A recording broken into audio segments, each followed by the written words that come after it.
Most of the students lose their marks in the CMSL exam because they skip or misunderstand these important concepts from the ICSI module. Make sure you are not one of them. Let's start this video with these important concepts. आज हमें पढ़ना है regulation 7 that is general conditions कि अगर एक issuer अगर एक company IPO लाना चाहती है तो उसके लिए कुछ जनरल कंडीशंस है जो कि उसे कंप्लाई करना पड़ेगा, उसके बाद ही वो आईपीओ लाना चाहती है। सपोज करो एक कंपनी XYZ लिमिटेड वो अपना आईपीओ लाना चाहती है, तो आईपीओ लाने के लिए उसको कुछ तो करना पड़ेगा ना। आईपीओ कैसे लाएगी? तो सबसे पहले एक कंपनी जो कि अपना आईपीओ लाना चाहती है उसको क्या करना पड़ेगा, एक एप्लीकेशन देना पड़ेगा स्टॉक एक्सचेंज को। मैंने आपको बताया था कि अगर कोई भी कंपनी अपना आईपीओ लेकर आ रही है, अगर कोई भी कंपनी इनिशियल पब्लिक ऑफर लेकर आ रही है, पब्लिक ऑफरिंग लेकर आ रही है, तो it has to be listed on stock exchange. तो कंपनी को मैंडेटरली अपने आप को, अपनी सिक्योरिटीज को लिस्ट कराना पड़ेगा किसी स्टॉक एक्सचेंज के ऊपर। ये कंडीशन है कि एक अनलिस्टेड कंपनी जब आईपीओ लेकर आती है तो उसको मैंडेटरली अपने आप को लिस्ट कराना ही पड़ता है। तो यहां पे सबसे पहली जो जनरल कंडीशन वो यही है कि एक इशूअर जो कि यहां पे आईपीओ लेकर आ रहा है उसको एक एप्लीकेशन देना है एक से ज्यादा स्टॉक एक्सचेंज को, एक या एक से ज्यादा स्टॉक एक्सचेंज को, कि मैं अपनी सिक्योरिटीज को आपके स्टॉक एक्सचेंज पे लिस्ट कराना चाहता हूं, इसलिए मेरे को अप्रूवल चाहिए। तो एक इन प्रिंसिपल अप्रूवल लेने के लिए, इन प्रिंसिपल अप्रूवल मतलब सिक्योरिटीज के इशू करने से पहले, आईपीओ लाने से पहले एक अप्रूवल ले लेना स्टॉक एक्सचेंज को कि भाई हम अपनी कंपनी के सिक्योरिटीज का इशू लेकर आ रहे हैं, ये जो सिक्योरिटीज जब हम अलॉट करेंगे उसके बाद हम आपके स्टॉक एक्सचेंज के ऊपर इसको लिस्ट कराना चाहते हैं, तो क्या आप हमें अलाउ करोगे, क्या आप हमें अप्रूवल दोगे कि हम अपनी सिक्योरिटीज को आपके स्टॉक एक्सचेंज के ऊपर लिस्ट करा ले? इस चीज का एक इन प्रिंसिपल अप्रूवल लेकर आ जाओ। अभी हम लिस्टिंग नहीं कर रहे, अभी हम सिर्फ अप्रूवल ले रहे हैं कि क्या आप हमें अलाउ करोगे कि सिक्योरिटीज के इशू के बाद सिक्योरिटीज को लिस्ट कराना स्टॉक एक्सचेंज के ऊपर, क्या आप अलाउ करोगे? इस चीज का सिर्फ एक इन प्रिंसिपल अप्रूवल लिया जा रहा है for the listing of specified securities on the stock exchange. India में पॉपुलरली 2 स्टॉक एक्सचेंज है, ऐसा नहीं है कि 2 ही स्टॉक एक्सचेंज है, स्टॉक एक्सचेंज 2 से ज्यादा है, बट पॉपुलर केवल 2 हैं। पहला नेशनल स्टॉक एक्सचेंज NSE और दूसरा बॉम्बे स्टॉक एक्सचेंज BSE। ये 2 पॉपुलर स्टॉक एक्सचेंज अगर हम देखें तो एक या एक से ज्यादा स्टॉक एक्सचेंज को कंपनी एप्लीकेशन देगी इन प्रिंसिपल अप्रूवल लेने के लिए। इन प्रिंसिपल अप्रूवल मतलब इश्यू लाने से पहले एक अप्रूवल ले लेगी कि हम अपनी सिक्योरिटीज को आपके स्टॉक एक्सचेंज पे लिस्ट कराना चाहते हैं, क्या आप हमें अप्रूवल देते हो, क्या आप हमें अलाउ करते हो for the listing of specified securities on such stock exchange, आपके स्टॉक एक्सचेंज पर। और 2 स्टॉक एक्सचेंज अगर मान लो या 2 से ज्यादा स्टॉक एक्सचेंज है तो उसमें से किसी एक स्टॉक एक्सचेंज को क्या करना होगा, एक डेजिग्नेटेड स्टॉक एक्सचेंज के तौर पे चूज करना होगा। डेजिग्नेटेड स्टॉक एक्सचेंज मतलब मेन स्टॉक एक्सचेंज। मान लो एक कंपनी है, मेरी एक कंपनी XYZ लिमिटेड, अब मैं अपनी कंपनी की सिक्योरिटीज को नेशनल स्टॉक एक्सचेंज और बॉम्बे स्टॉक एक्सचेंज दोनों के ऊपर लिस्ट कराना चाहता हूं, तो इन दोनों में से मुझे किसी एक स्टॉक एक्सचेंज को main stock exchange, designated stock exchange के तौर पे चूज करना होगा। तो मान लो मैंने BSE को कर लिया, तो BSE is my designated stock exchange. तो किसी एक स्टॉक एक्सचेंज को main stock exchange, designated stock exchange के तौर पे चूज करना होता है। तो सबसे पहली कंडीशन क्या है, the company has made an application to one or more stock exchanges to seek an in principle approval for the listing of its specified securities on such stock exchange and has chosen one of them as a designated stock exchange. I hope guys clear है पहली condition कि it has, the company has made, company देगी एक application to one or more stock exchange, एक या एक से ज्यादा स्टॉक एक्सचेंजेस को, टू सीक लेने के लिए एन इन प्रिंसिपल अप्रूवल, एक इन प्रिंसिपल अप्रूवल लेने के लिए, इश्यू लाने से पहले अप्रूवल लेने के लिए, फॉर द लिस्टिंग, लिस्ट कराने के लिए, ऑफ इट्स स्पेसिफाइड सिक्योरिटीज, अपनी कंपनी की सिक्योरिटीज को, ऑन सच स्टॉक एक्सचेंज, उनके स्टॉक एक्सचेंज पर, and has chosen one of them, और अगर 2 या उससे ज्यादा स्टॉक एक्सचेंज है तो उनमें से किसी एक को चूज करना होगा as the designated stock exchange, designated stock exchange के तौर पे, मेन स्टॉक एक्सचेंज के तौर पे। ये पहली कंडीशन हो गई गाइस। दूसरी कंडीशन की ओर बढ़ते हैं। दूसरी कंडीशन क्या है, it has entered into an agreement with a depository for the dematerialization of securities already issued and proposed to be issued। जो सिक्योरिटीज कंपनी इश्यू कर चुकी है या फिर करने का सोच रही है, उन सिक्योरिटीज को डीमेट फॉर्म में कन्वर्ट कराने के लिए डिपॉजिटरी के साथ एक अग्रीमेंट में एंटर करना पड़ेगा। सिंपली समझो, जो हमारे पास पैसा होता है, कैश होता है, वो 2 फॉर्म में हो सकता है। या तो हमारे हाथ में कैश हो जिसको हम कैश इन हैंड बोलते हैं, कि जो मेन हार्ड मनी हमारे हाथ में होता है, नोट होता है पैसों का, वो होता है। दूसरा एक पैसा होता है जो हमारे बैंक अकाउंट में पड़ा जाता है, कैश एट बैंक। वो पैसा हमें दिखता नहीं है, हम उसे छू नहीं सकते, बट वो पैसा है, हमारा ही पैसा है, हम उसको खर्च कर सकते हैं, हम उसको अपने मोबाइल पर, मोबाइल नेट बैंकिंग से देख सकते हैं कि हमारे अकाउंट में कितना पैसा है, बट हम उसको छू नहीं सकते। सिमिलरली शेयर मार्केट का होता है, सिक्योरिटीज का होता है। एक सिक्योरिटीज होता है जो फिजिकल सिक्योरिटीज होती है, जिसका शेयर सर्टिफिकेट हमारे हाथ में में होता है कि भाई ये शेयर का शेयर सर्टिफिकेट है, एक शेयर होता है कि हमें कोई फिजिकल सर्टिफिकेट नहीं मिलेगा शेयर का, हमें कोई फिजिकल शेयर नहीं मिलेंगे, हमारे शेयर्स हमारे डीमेट अकाउंट में होंगे, जैसे बैंक अकाउंट होता है वैसे डीमेट अकाउंट में होगा, हमारे मोबाइल पे दिखाई देगा, लैपटॉप पे दिखाई देगा कि हमारे डीमेट अकाउंट में शेयर्स हैं, हम उस शेयर्स को बेच सकते हैं, खरीद सकते हैं, उसके ऊपर हमें डिविडेंड मिलेगा, वोटिंग राइट मिलेगा, सब मिलेगा, बट हम उस शेयर्स को फिजिकली छू नहीं सकते, देख नहीं सकते। तो यहां पर आज के टाइम पर हर एक कंपनी जो कि सिक्योरिटीज इशू कर रही है आईपीओ के थ्रू, पब्लिक ऑफरिंग के थ्रू, उनको अपनी सिक्योरिटीज को डीमेट फॉर्म में कराना कंपलसरी है एज पर दी कंपनीज एक्ट। तो कंपनीज एक्ट यहां पे सिंपली कहते हैं कि अगर पब्लिक ऑफर के थ्रू कोई कंपनी सिक्योरिटीज इशू कर रही है तो उन सिक्योरिटीज को कंपलसरीली डीमेट फॉर्म में कन्वर्ट कराना पड़ेगा। फिजिकल शेयर्स कंपनी इशू नहीं कर सकती, उसे डीमेट फॉर्म में ही कन्वर्ट कराना पड़ेगा। तो वही है, इसीलिए कंपनी को सबसे पहले क्या करना पड़ेगा, एक डिपॉजिटरी, डिपॉजिटरी एक ऐसी बॉडी होती है जो कि सिक्योरिटीज को डीमेट फॉर्म में होल्ड करने की रिस्पॉन्सिबिलिटी लेती है। हमारी कंट्री के अंदर दो डिपॉजिटरी है, एक है सीडीएसएल, एक है एनएसडीएल, ठीक है। तो ये दो डिपॉजिटरीज हमारी कंट्री के अंदर है, इनके पास हमारी सिक्योरिटीज डीमेट फॉर्म में होते हैं, ठीक है। तो किसी भी एक डिपॉजिटरी के साथ, जैसे बैंक्स होते हैं ना जो कि बैंक अकाउंट मेंटेन करते हैं, वैसी डिपॉजिटरी जो कि डीमेट अकाउंट मेंटेन करते हैं, ठीक है। तो किसी डिपॉजिटरी के साथ में कंपनी को एक अग्रीमेंट एंटर करना पड़ेगा कि भाई हम जो सिक्योरिटीज इशू करेंगे पब्लिक को, उसको डीमेट फॉर्म में रखने की जिम्मेदारी तुम्हारी। जो हम सिक्योरिटीज ऑलरेडी इशू कर चुके हैं या फिर प्रपोज टू बी इशू करने वाले हैं, उसको डीमेटलाइज्ड कराने के लिए, उसको डीमेट फॉर्म में कराने के लिए, डीमेट फॉर्म में कराने के लिए डिपॉजिटरी के साथ में एक एग्रीमेंट के अंदर कंपनी एंटर करेगी। तो simple, it has entered into an agreement with the depository for dematerialization of the specified securities already issued and propose to be issued, है ना। कंपनी एक एग्रीमेंट में एंटर करेगी डिपॉजिटरी के साथ for the dematerialization of its specified securities, अपने securities के dematerialization के लिए, उसको डीमेट फॉर्म में कन्वर्ट कराने के लिए, जो कि ऑलरेडी वो इशू कर चुकी है या फिर प्रपोज टू बी इशू करने वाली है। तो दूसरी कंडीशन हो गई। तीसरी condition, all it's specified securities held by promoters. तो कंपनी के जो प्रोमोटर्स हैं, है ना, कंपनी के जो प्रोमोटर्स हैं, उनके पास जो सिक्योरिटीज है, कंपनी के प्रोमोटर्स ने भी कंपनी के कुछ सिक्योरिटीज हेल्ड करके रखे होंगे, तो कंपनी के प्रोमोटर्स के पास जो कंपनी की सिक्योरिटीज है वो इश्यू लाने से पहले, इनफैक्ट ऑफर डॉक्यूमेंट फाइल करने से पहले डीमेट फॉर्म में कराना कंपलसरी है। तो सिंपल, प्रोमोटर्स के पास जितने भी शेयर्स है कंपनी के, उसको पहले डीमेट फॉर्म में कन्वर्ट कराओ, अगर डीमेट फॉर्म में नहीं है तो उसे डीमेट फॉर्म में कन्वर्ट कराओ एंड देन ऑफर डॉक्यूमेंट ले जाके फाइल करो फॉर मेकिंग एन आईपीओ, ठीक है। तो ये तीसरी कंडीशन हो गई। चौथी कंडीशन हो गई कि कोई भी partly paid up equity shares है, जितने भी आपके existing partly paid up equity shares है, उनको फुल्ली पेड अप बनाओ या फिर फॉरफीट कर लो। ये आपने पढ़ा होगा 11th 12th में। सिंपली अगर मान लो एक शेयर है, उसको इशू किया, तो application money, allotment money, call money, ये सब मंगवाते हैं, तो मान लो उससे सेकंड कॉल का पैसा मंगवाना बाकी है, तो ये पार्टली पेड अप है, क्योंकि 10 रुपए का शेयर है, 8 रुपए मंगवा चुके हैं, 2 रुपए मंगवाना बाकी है, तो अभी तक वो पार्टली पेड अप शेयर्स है। तो या तो 2 रुपए मंगवा के उसको फुल्ली पेड अप बना दो, या तो उसको फॉरफीट करके रीइश्यू कर दो और रीइश्यू करके उसको फुल्ली पेड अप बना दो, या फिर उसे फॉरफीट कर लो, जैसा भी है। लेकिन partly paid up equity shares आपकी कंपनी में नहीं होने चाहिए। जितने भी आपके existing partly paid up equity shares है, उसको या तो फुल्ली पेड अप बना दो या तो उसको फॉरफीट कर लो, ठीक है। उसके बाद लास्ट जो कि बहुत इंपॉर्टेंट है, देखो अभी तक जो ऊपर के पढ़े ये बहुत ही आसान थे, है ना। ऊपर के जितने भी हमने पढ़े कंडीशंस वो बहुत ही ज्यादा इजी थे। कुछ नहीं था कि पहले आपको स्टॉक एक्सचेंज को एप्लीकेशन देना है इन प्रिंसिपल अप्रूवल लेने के लिए सिक्योरिटीज की लिस्टिंग के लिए, फिर आपको अग्रीमेंट में एंटर करना है डिपॉजिटरी के साथ for the dematerialization of securities. तीसरा, आप जितने भी प्रोमोटर्स के द्वारा हेल्ड किए गए सिक्योरिटी है उसको डीमेट फॉर्म में करा लो ऑफर डॉक्यूमेंट फाइल करने से पहले। और लास्ट, आपका जितने भी existing partly paid up equity shares है उसको या तो फुल्ली पेड अप बना लो या तो फॉरफीट कर लो। ये सारी कंडीशंस काफी इजी थी। अब दो कंडीशंस आती है जो कि मेन डिफिकल्ट होंगी, जिसको समझने में, इंटरप्रेट करने में आपको डिफिकल्टी आ सकती है। तो बहुत ध्यान समझना जो अगली कंडीशन मैं समझा रहा हूं। अगली कंडीशन ध्यान से ई पे बहुत ध्यान देना, जो ई पॉइंट है उस पे ध्यान देना। It has made firm arrangement of finance through verifiable means towards 75% of the stated means of finance for a specified project proposed to be funded from the issue proceeds, excluding the amount to be raised through proposed public issue or through existing identifiable internal accruals। समझो क्या होता है। एक company है, वो company अपने offer document में बता देती है कि हम जो पैसा रेज करेंगे उसको कहां खर्च करने वाले हैं। सपोज करो एक कंपनी ने ऑफर डॉक्यूमेंट इशू किया, पब्लिक इशू लाने के लिए एक प्रोस्पेक्टस इशू किया, और उस प्रोस्पेक्टस में उसने बता दिया कि जो हम यहाँ पे पैसा रेज करने वाले हैं उसको एक मशीनरी इंस्टॉल करने के लिए खर्च करेंगे। वो मशीनरी की कॉस्ट समझो 1 करोड़ रुपीज है, 1 करोड़ रुपीज खर्च होंगे उस मशीनरी को इंस्टॉल करने में। अब यहाँ पर कंपनी ने क्या किया, कंपनी ने बोला कि भाई ये 1 करोड़ रुपए जो लगने वाले हैं मशीनरी को इंस्टॉल करने में, उसमें से 50 लाख रुपए तो हम आईपीओ से रेज कर लेंगे, 25 लाख रुपए हमारे पास पहले से पड़े हुए हैं और 25 लाख रुपए का हम लोन ले लेंगे या कहीं से भी अरेंज कर लेंगे पैसा।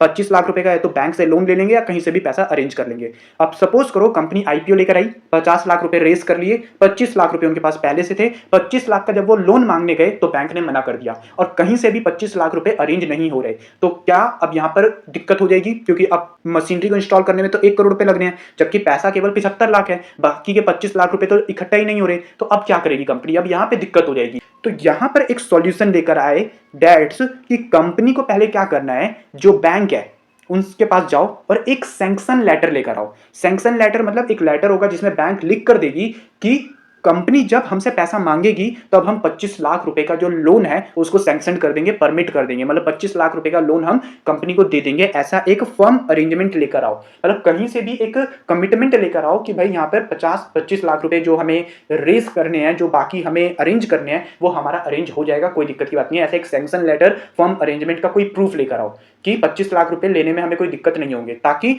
जब यहाँ पे 75 लाख रुपए जमा हो जाए तो आराम से 25 लाख रुपए लिया जा सके और पूरा प्रोजेक्ट कंप्लीट किया जा सके। तो कंपनी को यही बोला गया कि जितना भी तुम्हारा फर्म अरेंजमेंट है, यानी जितना भी तुम्हें पैसा इकट्ठा करना है बाहर से, मतलब जो तुम आईपीओ से रेस करने वाले हो वो पैसा हटा दो, जो तुम्हारे पास पहले से पड़े हुए हैं इंटरनल एक्वायरल्स वो पैसा हटा दो, बाकी जो पैसा तुम्हें अरेंज करना है उसके 75% पैसा तुम लेकर आ जाओगे। इस बात का एक कमिटमेंट कहीं से लेकर आ जाओ, इस बात की एक गारंटी लेकर आ जाओ। मान लो यहां पर मैंने बोला कि 25 लाख रुपए इकट्ठा करना है तो उसका 75%, 25 लाख का, 1 करोड़ का नहीं, 25 लाख का 75% पैसा तुम्हें मिल जाएगा। इसका एक कमिटमेंट, एक गारंटी, एक फर्म अरेंजमेंट लेकर आ जाओ। तो फिर से एक बार पढ़ते हैं कि कंपनी जो है वो एक फर्म अरेंजमेंट करेगी फाइनेंस का, पैसों का, through verifiable means. Verifiable means मतलब एक ऐसी जगह से आप ये कमिटमेंट लेकर आओ, एक ऐसी मीन्स, एक ऐसे माध्यम से एक कमिटमेंट लेकर आओ जिसको वेरीफाई किया जा सके, है ना। सेबी जो है वो बैंक के पास जाके पूछ सके कि भाई क्या तुमने इसको सैंक्शन लेटर दिया है 25 लाख रुपए के लोन को ग्रांट करने के लिए, सेबी इसको वेरीफाई कर सके, वेरीफाइबल होना चाहिए। तो वेरीफाइबल मीन से एक फर्म अरेंजमेंट लेकर आओ फाइनेंस का कि भाई फाइनेंस मिल जाएगा टूवर्ड 75%, है ना, 75% का of the stated means of finance of और स्पेसिफाइड प्रोजेक्ट। एक स्पेसिफाइड प्रोजेक्ट के लिए जो फाइनेंस लगने वाला है, जो पैसा लगने वाला है उसका 75%। तो स्पेसिफाइड प्रोजेक्ट के लिए, मशीनरी के लिए तो 1 करोड़ लगने वाला है, उसका 75% नहीं, उसका 75% नहीं, एक्सक्लूडिंग, उसमें से हटा दो क्या, जो अमाउंट तुम आईपीओ से रेज करने वाले हो, यानी 50 लाख हटा दो, बचे 50 लाख, और जो तुम्हारे इंटरनल एक्वायरल्स है ना, आइडेंटिफाइड इंटरनल एक्वायरल्स है वो भी हटा दो, बाकी ये 25 लाख हटा दो। तो जो बच गया, फिर क्या बच गया, जो हमें लोन से लाना है, जो हमें कहीं से अरेंज करके लाना है, केवल वही पैसा बच गया, उसका 75% तुम क्या करो, फर्म अरेंजमेंट कहीं से करके लाओ उस फाइनेंस का, वेरीफाइबल मीन से। तो company has made firm arrangement of finance through verifiable means towards 75% of means of finance for a specified project proposed to be funded, for a specified project जिसको तुम फंड करने वाले हो, proposed to be funded from the issue proceeds, जो तुम public issue लाके पैसा raise करोगे और उससे जिस प्रोजेक्ट को तुम फंड करने वाले हो उस प्रोजेक्ट में जितना भी खर्चा लगने वाला है उसका 75% का फर्म अरेंजमेंट लेकर आओ, एक्सक्लूडिंग, और उसमें से हटा दो जो अमाउंट तुम रेज करने वाले हो प्रपोज्ड पब्लिक इशू से, या फिर जो तुम्हारे पास ऑलरेडी इंटरनल एक्वायरल पड़ा हुआ है वो पैसा हटा दो। आई होप गाइज ये पूरा क्लियर हुआ होगा ई पॉइंट, जो कि काफी इंटरप्रिटेशन प्रॉब्लम देता है।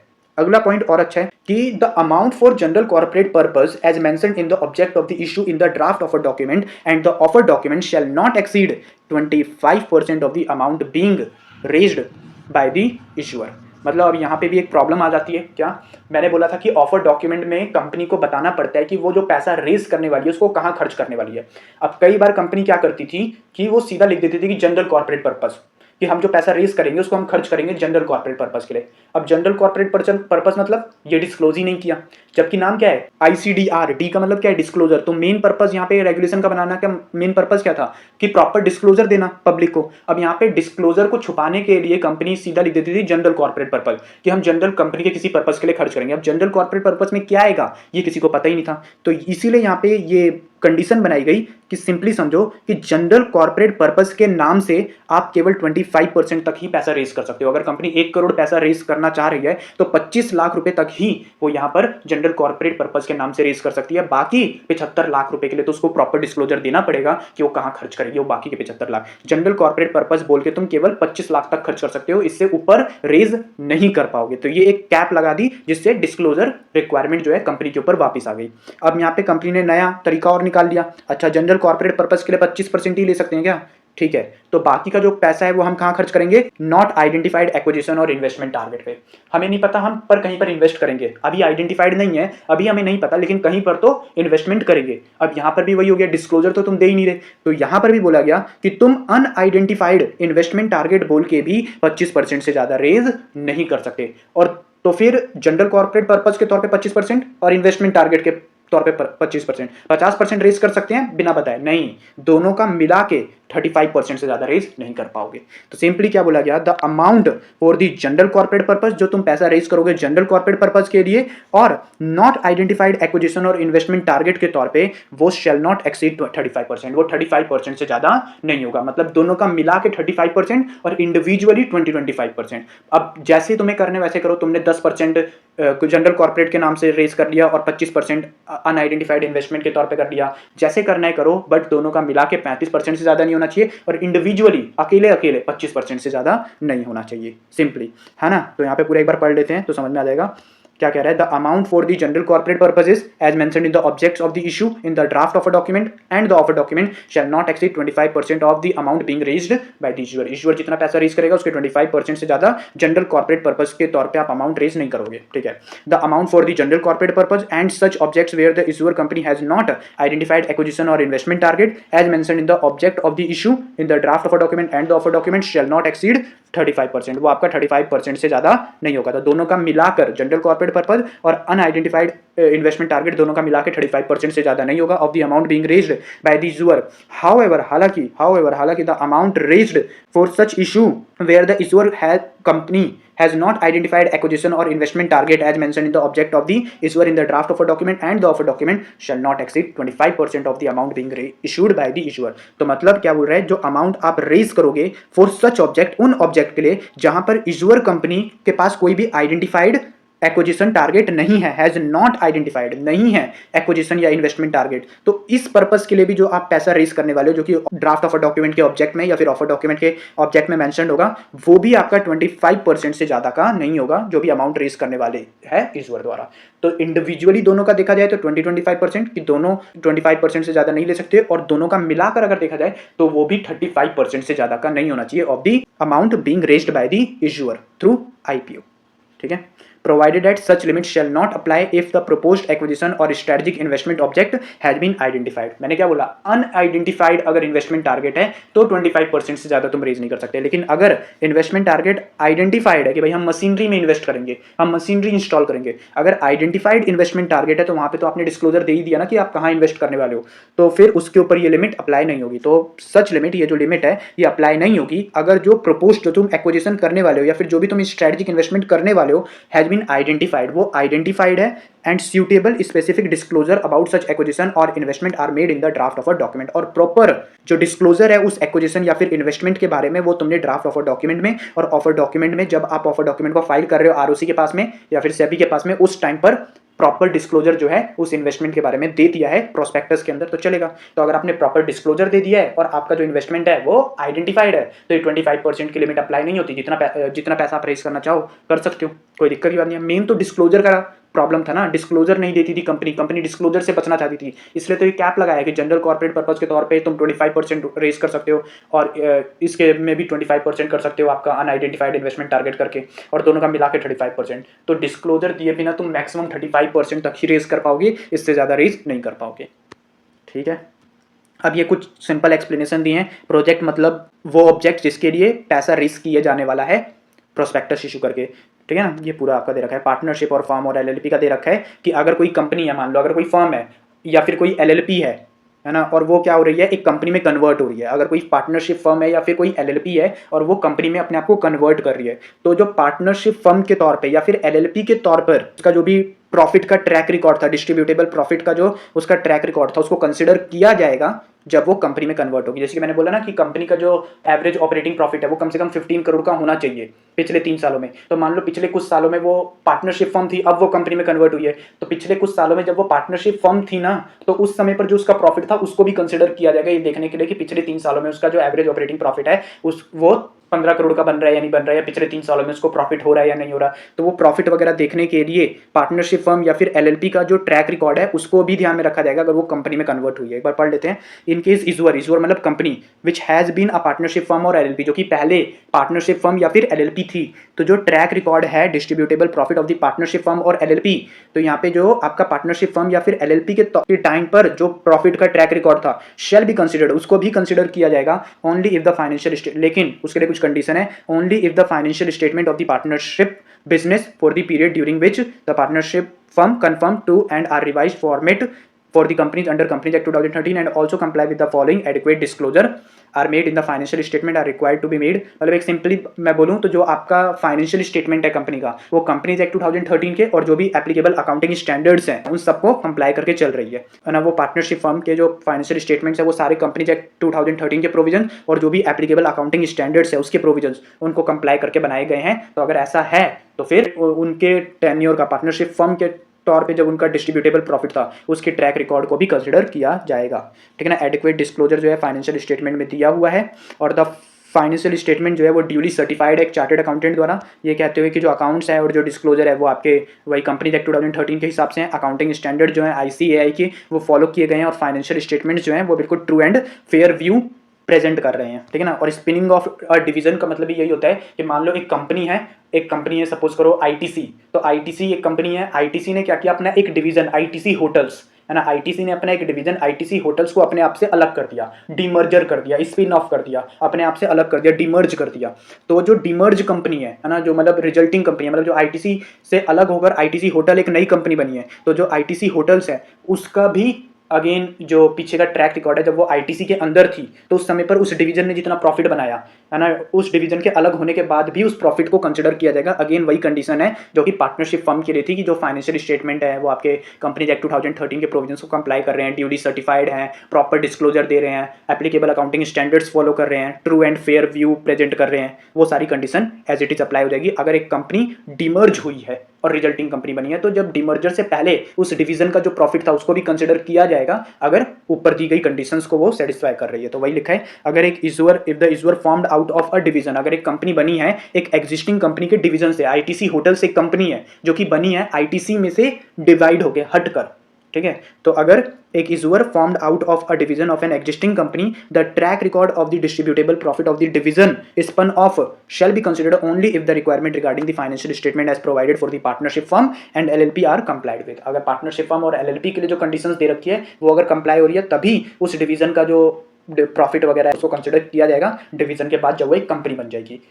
सिंपल, आई होप आपको क्लियर हुआ होगा। फिर आपका यहाँ पे आ जाता है additional condition for offer for sale. Offer for cell क्या होता है ये भी मैंने आपको समझाया था, ये रेगुलेशन 8 है ऑफर फॉर सेल। तो ऑफर फॉर सेल क्या होता है ये भी मैंने आपको क्लियरली बताया था। ऑफर फॉर सेल जब एक एग्जिस्टिंग शेयर होल्डर्स कंपनी के अपने शेयर्स ऑफर कर रहे हैं पब्लिक को खरीदने के लिए तो उसको ऑफर फॉर सेल कहते हैं। कंपनी जो है वो अपने पब्लिक इशू ला सकती है सिक्योरिटीज का दो तरीके से, एक आपका होता है फ्रेश इशू की कंपनी अपने खुद के नए सिक्योरिटीज इशू करती है, और एक होता है ऑफर फॉर सेल की कंपनी के जो एग्जिस्टिंग शेयर होल्डर्स हैं वो क्या करते हैं अपनी सिक्योरिटीज पब्लिक को इशू करते हैं खरीदने के लिए, तो उसको ऑफर फॉर सेल कहते हैं।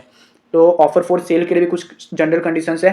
एडिशनल कंडीशन है कि अगर एक कंपनी नहीं मतलब कंपनी के existing share holders offer for cell के थ्रू सिक्योरिटीज सेल करना चाहते हैं तो कुछ एडिशनल कंडीशन यहाँ पे दे रखी है कि वही कि जो आपके शेयर्स हैं वो कैसे होने चाहिए, फुल्ली पेड अप होने चाहिए, और जो शेयर्स हैं वो कम से कम 1 साल के लिए हेल्ड कर रखा है जो ऑफर फॉर सेल ला रहा है। सपोज करो मुकेश अंबानी सिक्योरिटीज का क्या करना चाहते हैं, ऑफर फॉर सेल लाना चाहते हैं, अपनी सिक्योरिटीज को पब्लिक को इशू करना चाहते हैं। तो जो शेयर पब्लिक को इशू करना चाह रहे हैं, मान लो 1 लाख शेयर्स वो पब्लिक को इशू करना चाह रहे हैं, तो वो 1 लाख शेयर उन्होंने 1 साल के लिए होल्ड कर रखा है ना। मान लो कंपनी जो है वो यहाँ पे मुकेश अंबानी जो है वो अपना ऑफर डॉक्यूमेंट फाइल कर रहे हैं किसके पास में, सेबी के पास में, या ड्राफ्ट ऑफर डॉक्यूमेंट फाइल कर रहे हैं या ऑफर डॉक्यूमेंट फाइल कर रहे हैं 2023 में। तो 2023 में अगर वो फाइल कर रहे हैं तो 2023 से पीछे के कम से कम 1 साल के लिए उन्होंने शेयर्स को हेल्ड कर रखा है। तो share shall be held by the seller, seller जो भी ऑफर फॉर सेल ला रहा है for a period of at least 1 year, 1 साल के लिए prior to the filing of offer draft offer document. तो ड्राफ्ट ऑफर डॉक्यूमेंट को फाइल करने के पिछले 1 साल के पीरियड के लिए, कम से कम 1 साल, 1 साल से ज्यादा हुआ तो अच्छा है, पर कम से कम 1 साल के लिए तुमने वो शेयर्स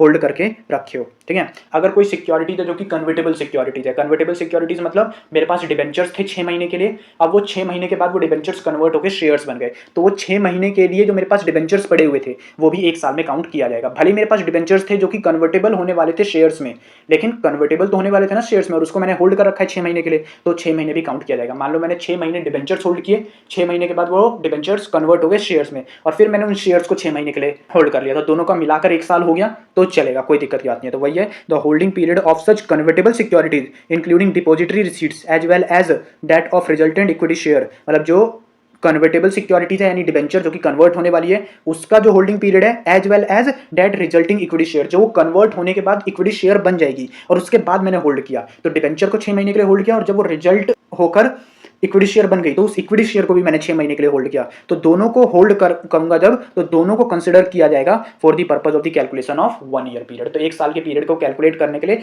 दोनों के होल्डिंग पीरियड को कंसिडर किया जाएगा, ठीक है। In case the equity share received on conversion or exchange of fully paid up compulsorily convertible securities including depository receipts are being offered for sale. अगर मैं कन्वर्टेबल सिक्योरिटीज या फिर डिपॉजिटरी रिसीट्स से जो मेरे को इक्विटी शेयर्स मिले हैं उसको ऑफर फॉर सेल में बेचने की कोशिश कर रहा हूं, तो वही सेम चीज है कि जो कन्वर्टेबिलिटी का जो पीरियड है, कन्वर्टेबल सिक्योरिटीज को मैंने जब होल्ड करके रखा था उसका जो पीरियड है उसको भी कंसिडर किया जाएगा, वही सेम चीज है, कुछ अलग नहीं है। Further such holding period of 1 year shall be required to be complied with at the time of the filing of draft offer document, not offer document, draft offer document. जब मैं अपना ड्राफ्ट ऑफर डॉक्यूमेंट सेबी के पास में file करूंगा उसके पहले 1 साल के लिए मैंने ये जो सिक्योरिटीज है मैंने होल्ड करके रखा है, तो ये जो 1 साल का पीरियड है वो कैलकुलेट किया जाएगा कब से, ड्राफ्ट ऑफर डॉक्यूमेंट से, कि ड्राफ्ट ऑफर डॉक्यूमेंट के पीछे 1 साल के लिए मैंने क्या कर रखा है, सिक्योरिटीज होल्ड कर रखा है, ठीक है ना। ड्राफ्ट ऑफर डॉक्यूमेंट अगर मैं 2023 में फाइल कर रहा हूं तो 2022 से पहले से मैंने क्या कर रखा है, सिक्योरिटीज को होल्ड करके रखा है कम से कम 1 साल के लिए। If the equity shares arising out of conversion or exchange of fully paid up compulsorily convertible, वही सेम चीज है, कुछ अलग नहीं है, ठीक है। जो मैंने बताया कन्वर्टेबल सिक्योरिटीज वाला ही है, वही सेम चीज है, तो ये आपका सेम है, ठीक है। फिर आपका आ जाता है नॉन एप्लीकेबिलिटी की, ये जो मैंने पूरा 1 साल का बताया कि 1 साल के लिए होल्ड करके रखना पड़ेगा पूरा पूरा, ये जो जितनी भी कंडीशंस मैंने ऊपर बताई ये आपकी एप्लीकेबल नहीं होती। कब, अगर ऑफर फॉर सेल जो है वो गवर्नमेंट कंपनी लेकर आ रही है, कोई स्टैट्यूटरी अथॉरिटी लेकर आ रही है, या फिर कोई भी ऐसी कंपनी या स्पेशल पर्पस व्हीकल लेकर आ रही है जो कि आपकी कंट्रोल की जा रही है या फिर सेटअप की गई है गवर्नमेंट कंपनी द्वारा या स्टैट्यूटरी अथॉरिटी द्वारा, और वो इंफ्रास्ट्रक्चर सेक्टर के अंदर एंगेज्ड है, तो अगर ऐसी कंपनी कुछ लेकर आ रही है तो ये ऑफर फॉर सेल की जितनी भी कंडीशन हमने पढ़ी वो आपकी अप्लाई नहीं होती। फिर से पढ़ते हैं, अगर ऑफर फॉर सेल लाया जा रहा है, कौन लेकर आ रहा है offer for sale, offer for sale ला रही है कोई गवर्नमेंट कंपनी या फिर कोई स्टैट्यूटरी अथॉरिटी या फिर कोई कंपनी जो कि कंट्रोल्ड होती है या सेटअप की गई है, अगेन वही गवर्नमेंट कंपनी या फिर स्टैट्यूटरी अथॉरिटी द्वारा, जो कि इंफ्रास्ट्रक्चर सेक्टर के अंदर एंगेज्ड है। तो यहाँ पे गवर्नमेंट कंपनी का होना जरूरी है और दूसरा इंफ्रास्ट्रक्चर सेक्टर के अंदर एंगेज होना जरूरी है, दोनों चीजों का होना जरूरी है, तब यहाँ पर एग्जम्पशन मिल जाएगा, नॉन एप्लीकेबिलिटी हो जाएगी। अगेन सेकंड कंडीशन पढ़ते हैं एक बार। सेकंड कंडीशन सिंपल कुछ नहीं है, मान लो एक कंपनी है आईटीसी, आईटीसी से अलग होकर बना आईटीसी होटल्स। अब आईटीसी होटल्स के अंदर मैंने शेयर्स होल्ड कर रखे हैं और मैं यहाँ पे क्या करना चाहता हूँ, उसका ऑफर फॉर सेल लाना चाहता हूँ। अब मैंने आईटीसी होटल्स में केवल 3 महीने के लिए शेयर्स को होल्ड किए हैं, लेकिन मैंने आईटीसी के अंदर 9 महीने के लिए शेयर्स को होल्ड किए हैं, तो दोनों का मिलाकर देखा जाएगा और दोनों का मिलाकर 1 साल हो रहा है, तो मैं यहाँ पर ऑफर फॉर सेल ला सकता हूँ। तो ये बोल रहे हैं बस, और कुछ नहीं, कि अगर यहाँ पे हाई कोर्ट या फिर ट्राइब्यूनल के अप्रूवल के साथ कोई स्कीम अप्रूव हुई है मर्जर डी मर्जर की, तो यहाँ पर जो अप्रूवल से पहले है ना, अप्रूवल से पहले जो कंपनी एग्जिस्टेंस में थी उस कंपनी में भी अगर मैंने कोई शेयर्स होल्ड कर रखे हैं तो उसके पीरियड को भी यहाँ पर 1 साल के पीरियड में कैलकुलेट किया जाएगा। If the equity shares offered for sale were issued under a bonus issue, वही है कि अगर यहाँ पे ऑफर फॉर सेल में जो सिक्योरिटीज है वो बोनस इशू के अंदर मिले हैं मेरे को, सिंपली पढ़ते हैं एक बार। If the equity shares offered for sale were issued under a bonus issue on securities held for a period of at least 1 year prior to the filing of the draft of a document with the SEBI and further subject to the following। Simply बस क्या बोला है, मेरे को bonus issue में एक shares मिले, अब जो मेरे को बोनस इशू में नए शेयर्स मिले उसको मैंने केवल 3 महीने के लिए ही होल्ड किया, लेकिन मैं उसका तब भी ऑफर फॉर सेल ला सकता हूं, क्योंकि जिन सिक्योरिटीज के ऊपर मेरे को बोनस शेयर मिले ना, बोनस शेयर का मतलब क्या होता है, मेरे पास पहले से कोई सिक्योरिटी थी, मेरे पास पहले से कोई शेयर था, मैंने मान लो मेरे पास एक शेयर था, उस एक शेयर के ऊपर मुझे एक और शेयर मिला बोनस के तौर पे। अब ये जो एक नया शेयर मिला इसको मैंने होल्ड किया केवल कुछ ही महीने के लिए, 1-2 महीने के लिए, लेकिन इसका भी मैं ऑफर फॉर सेल ला सकता हूं अगर मैंने जिस शेयर के ऊपर ये बोनस शेयर मिला है, जिस एग्जिस्टिंग शेयर के ऊपर मेरे को बोनस शेयर मिला है, उस एग्जिस्टिंग शेयर को अगर मैंने 1 साल से ज्यादा के लिए होल्ड किया हो तो अगर इक्विटी शेयर जो मैं ऑफर ऑफर फॉर सेल में दे रहा हूं वो बोनस इशू से मेरे को मिले हैं उन सिक्योरिटीज पे जो कि ऑलरेडी मैं 1 साल से ज्यादा के लिए होल्ड करके बैठा हूं ड्राफ्ट ऑफर डॉक्यूमेंट को सेबी के पास में फाइल करने से पहले। तो अगर कोई एग्जिस्टिंग शेयर है जिसको मैं ड्राफ्ट ऑफर डॉक्यूमेंट को सेबी को फाइल करने से पहले 1 साल के लिए होल्ड करके बैठा हूं और उसके ऊपर नया बोनस शेयर मिला है, तो भले ही मैंने उसको 1 साल से कम के लिए होल्ड किया है तब भी मैं उसको ऑफर फॉर सेल में बेच सकता हूं बिना 1 साल की रिक्वायरमेंट को कंप्लाई किए। ठीक है, तो ये 3 एक्सेप्शन आ जाते हैं। एक तो आपका गवर्नमेंट कंपनी और इंफ्रास्ट्रक्चर वाला, दूसरा आपका मर्जर डीमर्जर वाला और तीसरा आपका बोनस इशू वाला। आई होप आपको ये तीनों कंडीशन सेट्स समझ में आ गई होगी। यहाँ पे ये बोनस इशू के कुछ कंडीशंस दे रखे हैं कि जो आपका क्या कहते हैं, जो बोनस इशू जब लाते हैं कंपनी, जब कंपनी बोनस इशू लाती है तो बोनस शेयर इशू करने के लिए कंपनी जो है वो फ्री रिजर्व्स और शेयर प्रीमियम का ही यूज कर सकती है, रीवैल्यूएशन रिजर्व का यूज नहीं कर सकती। तो बोनस इशू लाने के लिए कंपनी फ्री रिजर्व से सिक्योरिटीज इशू कर सकती है या फिर सिक्योरिटीज प्रीमियम जो होता है उससे इशू कर सकती है, बट यहाँ पे रीवैल्यूएशन रिजर्व्स का या फिर अनरियलाइज प्रॉफिट का वो यूज नहीं करेगी। सो आई होप गाइज जितना मैंने आपको समझाया उतना आपको समझ में आया होगा। इसके आगे की जो ये कंडीशन है, एडिशनल कंडीशन है, उसके बाद यहाँ पे इशू ऑफ वारंट आ जाएगा, फिर कुछ एफपीओ की कंडीशन आ जाएगी, हम नेक्स्ट क्लास में पढ़ेंगे। एक बार यहाँ तक हमारा कंप्लीट हो जाता है ना ये इशू ऑफ वारंट तक, तो फिर आगे की जितनी भी एफपीओ है वो सब सेम होगा, आगे जितनी भी चीजें आएंगी वो सब के सब कहीं ना कहीं आपने पढ़ा होगा, सेम होगा। तो एक बार बस हमें यहाँ तक पढ़ना है, जो कि नेक्स्ट क्लास में आपको पढ़ा दूंगा, इशू ऑफ वारंट भी पढ़ा दूंगा और यहाँ पर जो ये वाला टॉपिक है ये भी पढ़ा दूंगा और फिर हम एफपीओ की तरफ बढ़ेंगे। और एफपीओ देखो बिल्कुल सेम है, कुछ भी अलग नहीं है। Entities not eligible same, eligibility requirement same, बाकी सब कुछ सेम होगा। जनरल कंडीशन जो हम पढ़ के आए हैं है ना, अभी आज की क्लास में हमने जनरल कंडीशन पढ़ा, फिर इशू ऑफ वारंट आ गया, सेम वही चीज है ना, तो फिर प्रोमोटर कॉन्ट्रीब्यूशन, तो सब कुछ सेम रहेगा आपका है ना। एक बार ये कंप्लीट हो गया तो सो नेक्स्ट क्लास में हम आगे बढ़ेंगे और जो आपका नेक्स्ट टॉपिक्स है वो कंप्लीट करेंगे। अभी के लिए इतना ही। वीडियो पसंद आए तो वीडियो को लाइक कर देना। कोई भी डाउट आता है किसी कंसेप्ट को समझने में तो उसको कमेंट में डाल दो, मैं आपको एक वीडियो बना के प्रॉपरली वो जो कंसेप्ट है क्लियर करा दूंगा कि उस कंसेप्ट का मतलब क्या है। आज के लिए बस इतना ही। Thank you for watching this video.